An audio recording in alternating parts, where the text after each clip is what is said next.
Assalamualaikum warahmatullahi wabarakatuh. Di sini saya Aulia Nursyahida dengan NIM 2405243 ingin melakukan tugas podcast yang ditemani oleh teman saya. Halo semuanya, aku Imelda Zahra dengan NIM 2405248. Baiklah, di sini kita akan melakukan podcast dengan tema kurikulum, sikap atau keterampilan. Nah, di sini kurikulum 2013 dirancang dengan pendekatan holistik yang mengintegrasikan tiga utama, yaitu yang pertama ada sikap.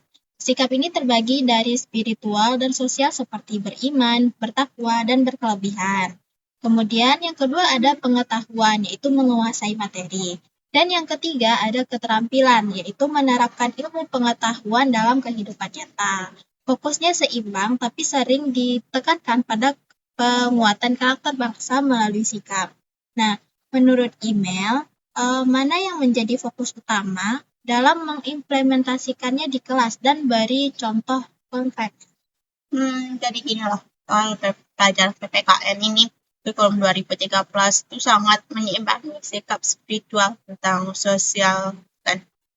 Jadi itu menyeimbangi antara tentang keterampilan yang praktis.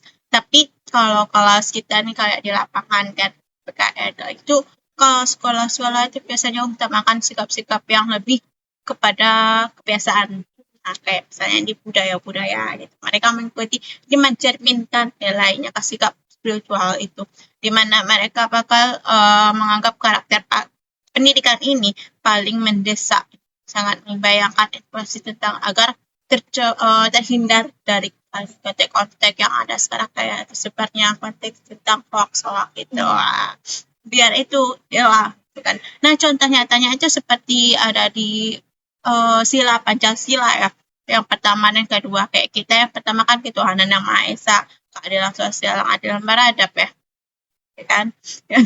Dengan itu kita bisa kegiatan itu nyata kayak misalnya bukan hanya tentang menghormati perbedaan tapi dengan silaturahmi antara memandang rumah kayak lebih jelas gitu ya, pasti kan ada perbedaan kita kan.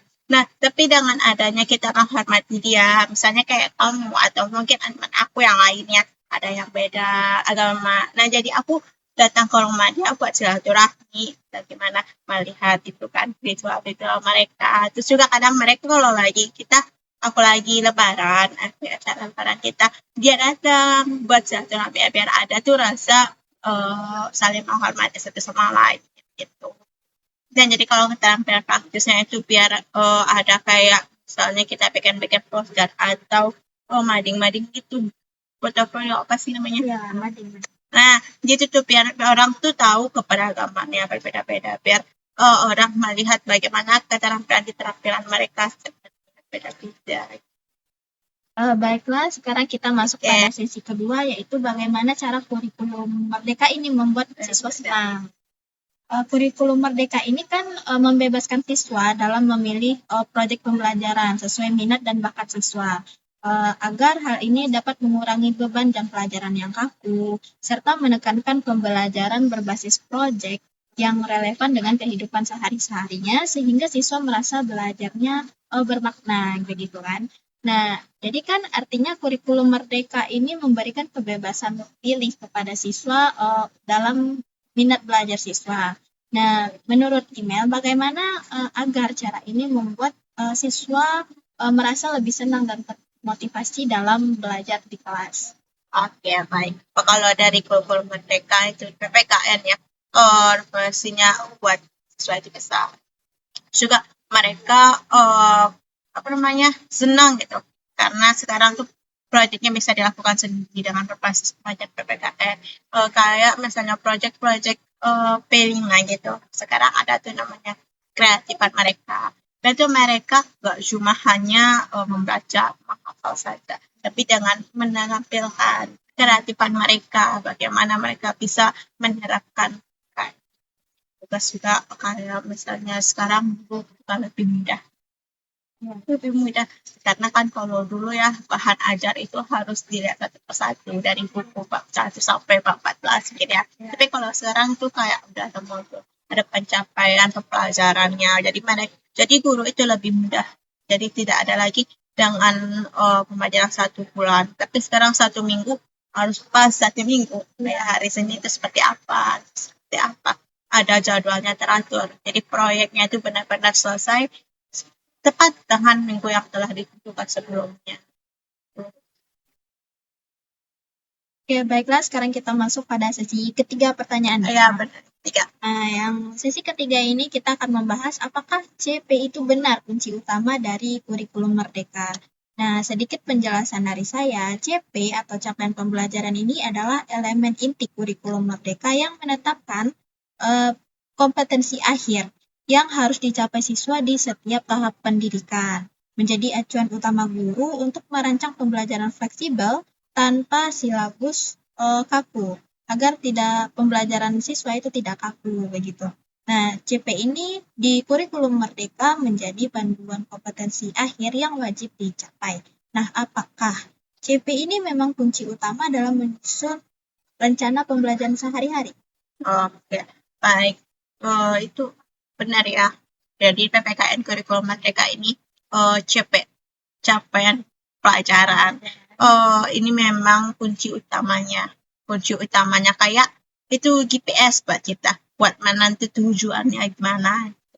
Nah, kayak pas kurikulum 13, kita kan sudah suka karena ada apa-apa yang dikerjain itu.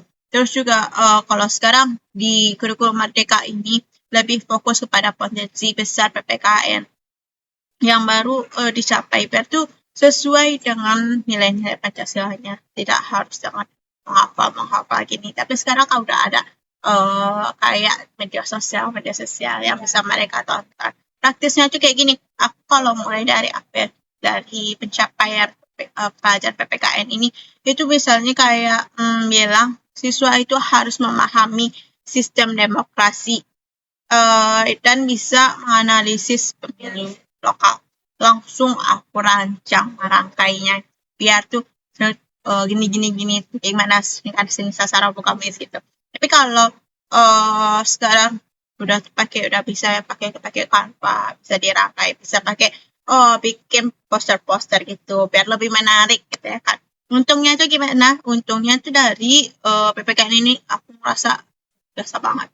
Jadi itu sekarang pencapaian pelajaran ini itu lewat project-project nyata kayak di kampung-kampung kampanye gitu ya kan. Itu bisa itu merangkai dan biar melihat gitu ya kan refleksinya seperti apa. Pokoknya CP ini bikin guru PPKN kayak lebih mudah, lebih praktis bagi mereka untuk mempelajarinya dan mengajarkannya kepada siswa-siswa mereka. Jadi dia menjadi lebih mudah untuk siswa dan juga guru. Iya, benar. Nah, baiklah, sekarang kita masuk ke sesi pertanyaan keempat ya teman-teman. Di sesi pertanyaan keempat ini kita akan membahas tentang apa tantangan dalam membuat bahan ajar Merdeka ini. Nah, sebelumnya pengembangan bahan ajar kurikulum Merdeka ini menuntut fleksibilitas tinggi karena harus mendukung pembelajaran berbasis proyek, menyesuaikan beragam minat siswa dalam pembelajaran dan tetap berorientasi pada CP atau capaian pembelajaran yang tadi. Nah, ditambah juga dengan keterbatasan sumber daya di dalam beberapa sekolah. Nah, membuat bahan ajar kurikulum Merdeka ini kan harus fleksibel dan mendukung proyek siswa dan capaian pembelajaran. Nah, menurut Email, apa tantangan terbesar yang Email hadapi dan bagaimana cara Email nanti mengatasinya? Tantangan yang besar itu tentang mengotak-atik suatu pencapaian pelajaran itu harus benar-benar fokus biar tuh sesuai dengan mengajarnya. Dan apalagi ya kayak guru-guru PPKN sekarang itu mereka sendirian tanpa ada buku-buku pegangan. Apalagi PPKN kan sekarang udah meningkat demokrasi dan udah lebih modern. Dari segi demokrasi politiknya juga banyak berubah. Jadi mereka mengusulkan sendiri gitu. Jadi mereka nyari sendiri bahan ajarnya biar tuh sesuai dengan apa yang terjadi pada demokrasi saat ini. Kayak kalau menurut aku sebagai calon guru ngelakuinnya dengan step-step seperti yang pertama kayak aku bikin pakai template di Canva. Terus juga kadang aku ngelakuin dengan pembuatan poster. Terus juga aku nyari-nyari video-video tentang demokrasi, tentang politik-politik yang ada, tentang kurikulum-kurikulum yang berbeda gitu kan peningkatannya. Terus juga aku nyari kayak tentang gambar-gambar masa dari pertama dari proklamasi ini sampai pada masa modern ya. Itu kadang juga aku nyari informasi-informasi mengenai guru-guru PKN biar tuh bagaimana keperkembangannya biar tuh sesuai dengan pelajaran mereka. Nah, tantangannya itu benar-benar bikin stres, bikin susah gitu ya. Tapi dengan adanya project-project saat ini, sekarang PPKN sudah melakukan project-project lapangan, siswa bisa melihat langsung bagaimana ya. Di situ bisa membuat siswa lebih berkreatif dan bisa melihat langsung bagaimana kejadian. Baiklah, di sini sekarang kita masuk ke sesi pertanyaan yang kelima, tentang bagaimana cara agar bahan ajar ini membuat siswa penasaran, begitu. Nah, bahan ajar yang efektif ini kan harus memicu rasa ingin tahu siswa melalui pertanyaan terbuka, terus studi kasus nyata atau aktivitas eksplorasi yang mengaitkan materi pelajaran dalam konteks kehidupan mereka sehari-hari, begitu. Bahan ajar yang baik tidak hanya menyampaikan informasi, tetapi juga memicu rasa ingin tahu siswa agar mereka bisa belajar lebih dalam, begitu. Nah, strategi apa yang bisa Anda gunakan untuk mencapai hal ini? Jadi bahan terbuka PPKN itu yang benar-benar top, itu harus bikin siswa penasaran kayak detektif live, ngajar gitu kan kasus besar tentang kewarganegaraan, bukan cuma kasih fakta-fakta mentah hafalan yang bikin mata ngantuk. Jadi strategi aku akhirnya itu kayak apa namanya, pertama bikin mereka kepo, mereka pengen tahu apa keadaannya seperti apa.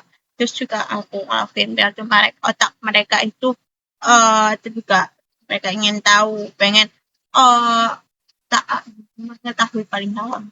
Kayak misalnya aku lagi ngajarin tentang korupsi gitu di Indonesia gitu kan.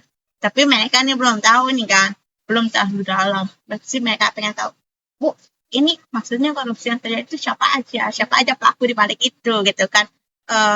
Berarti mereka pengen tahu gimana selanjutnya. Aku jelasin gitu kan. Aku jelasin biar mereka tuh ngerti, oh gitu. Dengan cara mereka ngebayangin, mereka tahu. Terus juga setelah mereka tahu, mereka mengetahui gitu kan. Ya, aku jelasin, mereka paham. Dengan kita melakukan evaluasi bersama-sama, kita ngalamin gimana jalannya. Oh, mereka tahu nih, udah tahu kan. Nanti kita bilang gini, oh seperti itu ya Bu jawabannya. Jadi sama-sama nggak tahu. Kalaupun misalnya aku nggak paham, aku nggak tahu, tapi mereka tahu, mereka bisa mengerti. Mereka bisa ngasih tahu pada gurusnya gitu kan. Jadi kita ada evaluasinya biar sama-sama tahu. Saling. Ya. Nah, baiklah sekarang kita masuk ke sesi pertanyaan yang ke-6 ya. Sesi pertanyaan ke-6 ini kita akan membahas bagaimana cara menggunakan medsos untuk belajar. Nah, media sosial ini atau medsos ini kan ada berbagai macam ya, seperti Instagram, TikTok, YouTube, Twitter, Facebook, dan masih banyak lainnya gitu kan. Nah, hal ini kan dapat dimanfaatkan sebagai sumber belajar dengan membuat konten pendek visual seperti story-story pendek dalam menjelaskan pembelajaran begitu. Kemudian ada diskusi online atau menganalisis tren viral yang relevan dengan materi pembelajaran siswa ataupun pembelajaran yang sedang diajarkan oleh guru kepada siswanya begitu kan. Media sosial yang sering dipakai siswa ini kan banyak, yang banyak dipakai oleh siswa ini TikTok dan juga YouTube, Instagram juga kan. Nah, bagaimana cara memanfaatkan medsos ini untuk belajar, untuk menjelaskan materi pembelajaran secara menarik? Dengan adanya yang biasa kayak TikTok gitu kan, banyak ada video itu sebenarnya lebih mudah kita belajar di situ dengan adanya video-video gitu. Terus cara memanfaatinya dari segi konteks super pendek visualnya itu kan, yang sebenarnya nyambung juga isu kewarganegaraan. agar tuh berpartisipasi agar mereka merasa materi ini benar-benar ada. Caranya tuh biar lebih menarik kayak konten itu kayak kita memaparkan video. Misalnya kalau misalnya di kelas ya kan ada layar tancapnya, kita paparkan bagaimana demokrasi ini, bagaimana Pancasila itu cara menanamkannya bagaimana. Kan sekarang kan ada tuh banyak yang di TikTok tentang kewarganegaraan kayak kebudayaan, budaya. Itu mereka bisa nonton langsung. Sekarang kan mudah ya anak-anak sekarang udah bisa megang HP, anak SMP pun SD pun udah megang HP kan. Dengan itu sebenarnya HP itu bisa digunakan dengan mencari materi-materi yang belajar agar mereka tahu bagaimana ya. Juga dari TikTok kayak kita ada tuh Hackster ya. Apa Hackster? Itu. Pokoknya bisa dilihat itu tentang kewarganegaraan Indonesia, budaya, peragaman bangsa Indonesia, banyak banget masyarakat. Dengan itu bisa lebih memfokuskan mereka dengan materi-materi yang diajar. Walaupun cuma dengan video, pasti mereka bisa membayangkan bagaimana kebudayaan, bukan bisa melihat, bisa memahami. Walaupun ada sedikit yang nggak bisa, tapi kita sebagai guru kita ngejelasin balik. Dari hasil video ini, begini-begini, misalnya di budaya ini Minangkabau, ini ciri khasnya makanannya rendang gitu kan. Terus juga ada yang bilang kalau misalnya orang Minang itu cuma di Padang ya gitu. Padahal kan Sumatera Barat ini besar, Minangkabau ini besar. Jadi mereka cuma tahu jadi Padang doang. Nah dari situ kita mengasih tahu kepada mereka bagaimana berapa luasnya Sumatera Barat gitu. Jangan itu kan menarik ya dengan paparan video. Nah, baiklah teman-teman, di sini kita masuk ke sesi pertanyaan yang ke-7, yaitu sesi pertanyaan yang terakhir ya. Oh ya, terakhir. Yeah. Nah, di sesi pertanyaan yang terakhir ini, kita akan membahas bagaimana cara menyesuaikan kebutuhan bahan ajar ini dalam kelas yang beragam. Nah, kelas beragam di daerah seperti misalnya di pedesaan nih, kan biasanya menghadapi tantangan seperti siswa dengan kemampuan yang berbeda, akses internet yang terbatas, dan kebutuhan akan bahan ajar yang sederhana tapi efektif untuk semua tingkat. Nah, dalam kondisi kelas yang beragam ini dan kemampuan siswa yang beragam serta akses internet yang terbatas ini, bagaimana cara agar menyesuaikan bahan ajar ini agar lebih efektif untuk siswa? Kayak peragaman ini ya, perbedaan pedesaan saya di Solo. Nah itu pasti internet kurang ya, aku pernah materi di Solo, jadi internet di situ tuh kurang ada. Terus juga untuk mencari fotokopi ini juga susah, ada sedikit ya, kita harus pergi jalan kaki gitu sekitar 5 km, kalau naik motor bisa 3 menitan, 5 menit itu. Terus juga itu sangat sulit ya bagi saya buat ngelakuin kayak gitu ya. Dengan praktisnya menurut aku ngelakuin dengan cara aku nyari sendiri, aku bikin sendiri biar tuh tidak menyulitkan siswa. Kita kayak bikin poster atau bikin kita gambar atau peta konsep gitu, tapi kita aja yang bikin, tidak ada mahasiswa, biar kita yang ngelakuin. Jadi kita paparkan aja, kita jelasin ke mereka gitu-gitunya. Terus juga biar bahan ajar ini sesuai, kita cari kayak kewarganegaraan tadi, bahan ajar kewarganegaraan Pancasila ini kita cari inti pokoknya apa aja, apa yang harus dilihat, apa proyek yang akan dilakukan untuk siswa kita nantinya. Tapi bisa kita cari gitu kan. Terus juga dengan peta konsep ada poin-poinnya, kayak misalnya hari ini kita harus mempelajari tentang dasar negaranya apa aja kan, ada. Terus juga dengan paparan itu mereka lebih mudah, jadi nggak mempersulit mereka dengan mereka fotokopi susah ya kan, kasihan sama mereka. Jadi aku udahlah kita aja kita yang ngelakuin. Dengan itu kan ada keberagaman beda-beda mereka, kita menyatukan mereka dengan sebaik-baiknya gitu. Lebih mempermudah. Iya. Baiklah, mungkin sekian saja ya sesi pertanyaan kita hari ini. Cukup sekian dari saya dan juga email.